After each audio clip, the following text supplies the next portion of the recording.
বলবো না, রেডি হয় নাই। আপনারা কি রেডি?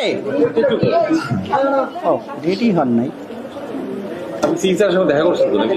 না, আমি সচিব সাহেব। আমি ওই বিষয়ে আর বলবো না। আমি জেনারেলি আমার অ্যাজ এ রাজনীতিবিদ এবং রাজনৈতিক কর্মী হিসেবে সহমর্মিতা জানানোর জন্য এসেছি এবং সার্বিকভাবে আমার মূল্যায়নটা তুলে ধরতে চাই, যেহেতু এটা আরেকটা পার্টির বিষয়। এই বিষয়টা নিয়ে ওনারা কথা বললে বেটার হয়। প্রশ্ন আছে না? আমি নিজেই বলবো। আপনি নিচেও দেখা যাচ্ছিলেন, প্রশ্ন করলে করি, আপনি তো আসছেন নিচে একটা দেখছেন যে তারেক অনেকদিন ধরে অনশন করছেন, সেখানে কি দেখেন? আপনার মতামত কি? নির্বাচন কমিশনের সঙ্গে দেখা করেছিলেন, টোটাল বিষয়টা আপনি আমাদের বলেন। বিসমিল্লাহির রহমানির রহিম। উপস্থিত সাংবাদিক ভাই বোনেরা, আসসালামু আলাইকুম। আপনারা জানেন যে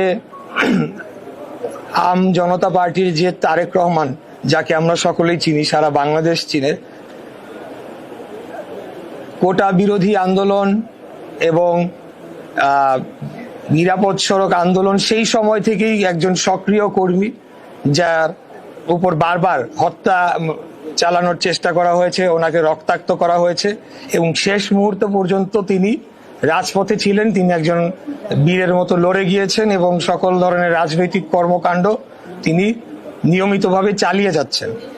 তো এরই মধ্যে আপনারা জানেন যে 111-এর সরকারের সময় যে রাজনৈতিক দলগুলো নিবন্ধনের প্রক্রিয়া শুরু করা হয়, সেই প্রক্রিয়ার পরে আওয়ামী লীগ ক্ষমতায় আসার পরে তারা নিজ ইচ্ছায়, নিজ প্রয়োজনে ভুয়া ডামি পাতানো নির্বাচন করার জন্য বিভিন্ন সময় তাদের পছন্দ মতো দলদেরকে নিবন্ধন দিয়েছে।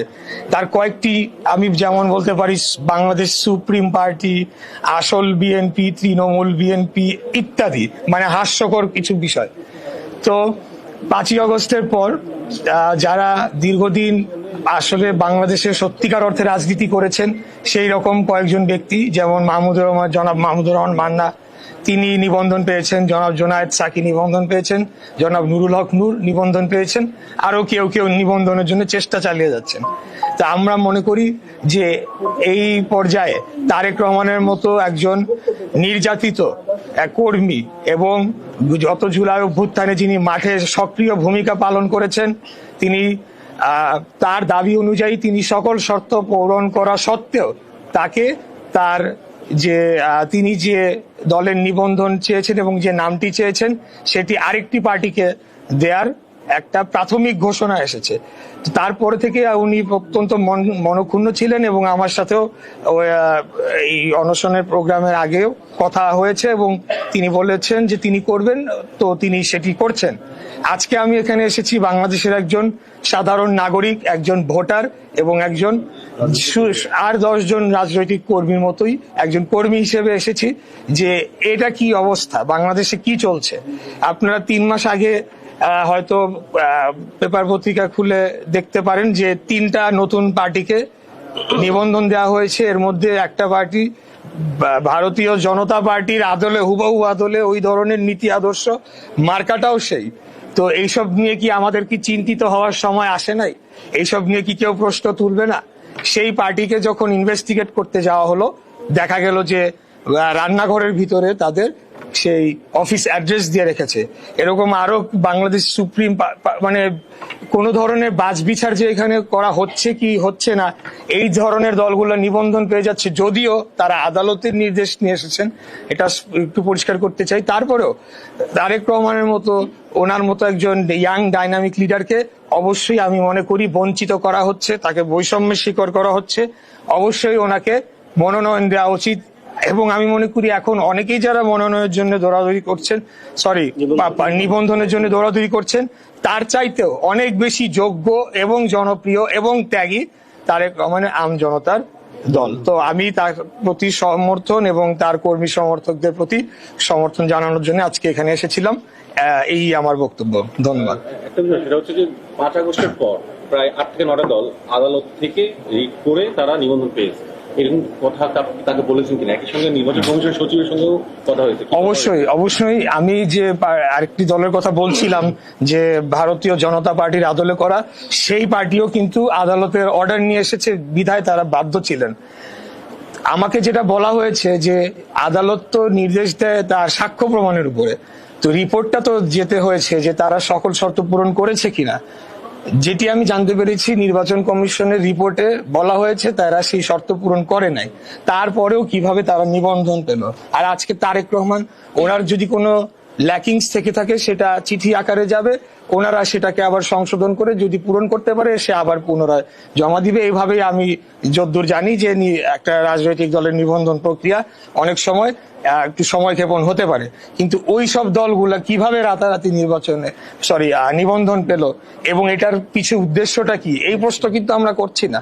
অনেকগুলা প্রশ্নই আজকাল আমরা করা ভুলে গিয়েছি। যেমন একটা মন্ত্রণালয় যার সাথে প্রতিরক্ষার কোনো সম্পর্ক নাই, কিন্তু সেই মন্ত্রণালয় এখন প্রতি বছর 40,000 যুবককে অস্ত্র চালানোর শিক্ষা দিবে, লাইভ অ্যামুনিশন ফায়ার করার বলে তাদের এরকম পরিকল্পনা রয়েছে। যাই হোক, এইসব তো ভালো আলামত না। আমরা কি মিলিটারাইজ করতে চাচ্ছি আমাদের দেশকে? অবশ্যই আমরা শক্তিশালী প্রতিরক্ষা ব্যবস্থা চাই, কিন্তু তার মানে এই না যে যাদের বিরুদ্ধে গ্যাং পরিচালনার অভিযোগ রয়েছে তারা যে তাদের গ্যাং মেম্বারদেরকে সেখানে প্রশিক্ষিত করে ভবিষ্যতে আরো বড় কিছু করবে না, সেটার নিশ্চয়তা কে দিবে? তো আমি মনে করি আজকে সাংবাদিক ভাই বোনেরা, আপনারা 5 অগস্টের পরে পুরোপুরি স্বাধীন হতে পারেন নাই। আমি আশা রাখি যে ইনশাল্লাহ আগামী নির্বাচনের পরে আপনারা সম্পূর্ণ স্বাধীনভাবে কাজ করতে পারবেন। Thank you. একটা প্রশ্ন করি, সেটা হচ্ছে যে আপনি বলছেন যে এর আগে যে মাইনরিটি জনতা পার্টি বা কংগ্রেস, বাংলাদেশ কংগ্রেস, এইগুলোর ব্যাপারে আপত্তি তুলেছেন, যদিও তারা আদালতের মাধ্যমে এসছে, কিন্তু এর আগে এসছে আর কি, 5 আগস্টের আগে আসছে। তাদের কি আপনারা নিবন্ধন বাতিল চান কিনা? যেহেতু তাদের আমরা কারো নিবন্ধন বাতিল চাই না। আমি একটা দাবি সুস্পষ্টভাবে বলতে চাই, টোটাল নিবন্ধন প্রক্রিয়াটা পুনর্নিবন্ধনের জন্য সকল দলকে আবার আহ্বান জানানো হোক। সেখানে একটা ভেটিং হয়ে যায়, একটা প্রসেসিং হয়ে যায় যে কারা কারা আসলে ক্রাইটেরিয়ার মধ্যে ছিল না কিন্তু তাদেরকে ঢোকানো হয়েছিল। এটা করতে পারে। আমি এটা জাস্ট আমার মতামত, এটা তো আর বাস্তবায়নের সময়ও নাই। নির্বাচন কমিশন এর আগে বলেছে যারা ক্রাইটেরিয়া পূরণ করতে পারেনি তাদেরকে নিবন্ধন দেওয়া হয়নি, শুধুমাত্র অনশন করছে বা জুলাই আন্দোলনে ছিলেন, এই কারণে কি কোনো দল নিবন্ধন পেতে পারে? Absolutely not. এবং সেটা কেউ বলেওনি। আজকে তারেক রহমান তিনি অনশন করছেন কারণ তিনি মনে করছেন তিনি সঠিক কাজটি করেছেন, তিনি শর্ত পূরণ করেছেন, কিন্তু তারপরেও তার উপরে অন্যায় বিচার করা হচ্ছে, তার প্রতিবাদে তিনি অনশন করছেন, তিনি নিবন্ধনের জন্য করছেন না। জি, হচ্ছে যে ইলেকশন কমিশন সব দলকে সময় দিয়েছে এবং আপনার কাকে তুলেছিল সব বলেছে। এখন কি আপনারা মনে করেন যে স্ক্রুটনির পরেও যে তারেক রহমানের যে দলটি আমজনতা দল, সেটি এখনো নিবন্ধন পাওয়ার যোগ্য? আইনে বাইরে গিয়ে নিবন্ধন দেওয়া যায় কিনা? উনি তো আইনগতভাবে অযোগ্য হন নাই। উনি হয়তো কয়েকটি ক্রাইটেরিয়া যেটা কমিশন মনে করছে যে ফুলফিল হয় নাই, ওনারা মনে করছে যে ফুলফিল করেছে। এখানে একটা কমিউনিকেশনের গ্যাপও থাকতে পারে, অথবা ভুল বুঝাবুঝি থাকতে পারে, অথবা যে পর্যায়ে এটা তদন্ত করা হয় সেই কর্মকর্তার ব্যাপারেও কিছু অভিযোগ এসেছে বলে আমরা শুনেছি। তো যেটা আমি বলি, 33টা 70টা থাকার কথা উপজেলা অফিস, 33টা পাওয়া গিয়েছে।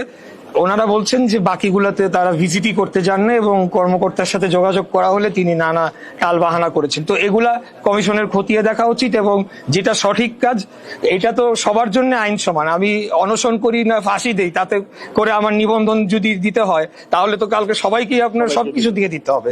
That is not the case. আপনার মতামতটা কি? খতিয়ে দেখা উচিত না তাকে নিবন্ধন দেওয়া উচিত? না, আমি বলছি যে খতিয়ে দেখা অবশ্যই উচিত, কারণ এটা উনি নিশ্চয়ই এখানে নাটক করার জন্য 4 দিন ধরে অনশন এখানে করেন নাই। এবং ওনার সাথে আমার যোগাযোগ আজকে থেকে না, বহু আগে থেকে।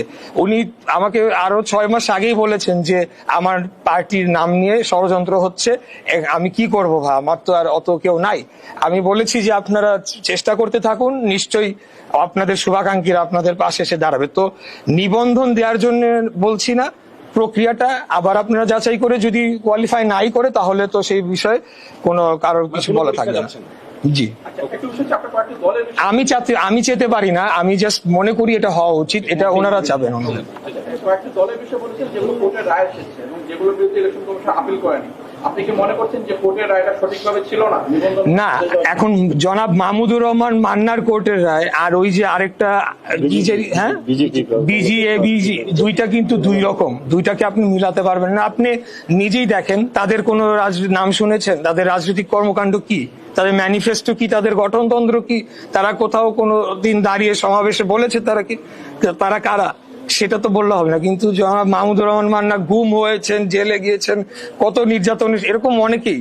তো সেটা তো আপনি আমাদের কমন সেন্স থেকে বুঝে নিতে হবে যে কোনটা আসল, কোনটা আপনার আর এখানে যেই পার্টিগুলি আপনার বলা হয়েছে যে 5ই আগস্টের পর নিবন্ধন পেয়েছে, ওনাদের নিবন্ধন যে ফাইনাল হয়েছে এখনো কিন্তু সেটা ঠিক না। চাইলে যে কেউ আবার রিট করতে পারে ওনাদের এগেইনস্টে গিয়ে। নিবন্ধন কিন্তু এখনো ফাইনাল হয় নাই। অনেকে কিন্তু চাউর করতেছে যে না ওনাদের নিবন্ধন ফাইনাল হয়েছে।